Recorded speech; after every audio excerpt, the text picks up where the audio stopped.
Hi, Story Gordon here. How's it going? Me too. It's going, and it's going great. Let's talk about original stories. If you ask me, Gordon, how do you develop an original story? This is what I'd tell you, but I warn you, this is not the way I do it all the time. It's an approach I begin, but stories, the good ones, take on a life of their own. Write themselves if you'll let them. Still, here's the approach. I pick an event I want to tell. Then I write a thumbnail of 100 or 200 words, which is basically a bare bones story with an opening, a middle, and a closing. Next, I choose a story model I'm going to use. There are two I typically choose from. Either the Bill Gove AA model, that is the recovery model, which has 4 parts.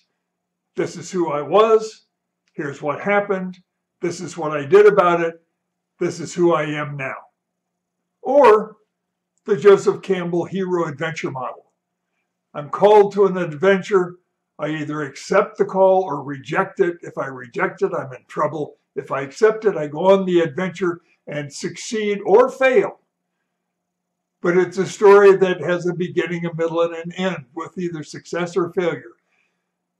The events I choose are common events, events that everyone in the audience may have experienced in some form. An experience with a great teacher, for example, being hired to an important job, getting an award, being diagnosed with a disease. Once I have the basic story blocked out, then I tell it, revise it, tell it, revise it, tell it, revise it, tell it, revise it, until I have it to the point that I'm ready to tell it to the public.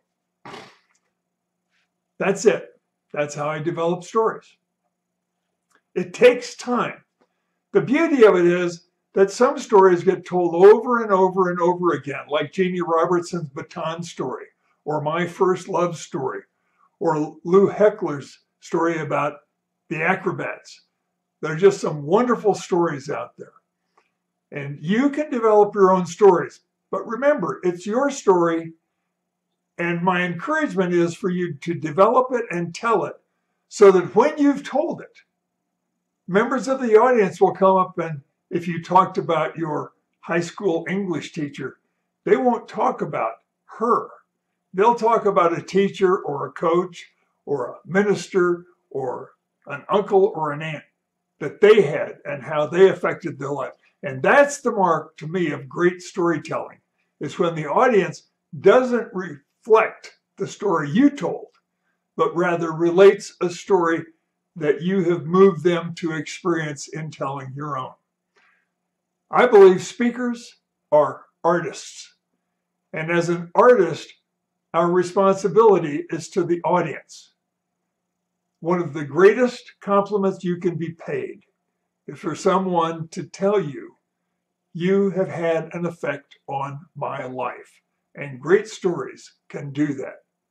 This is Story Gordon saying, thanks for stopping by. If you like what you see, come back. I'll see you again next time.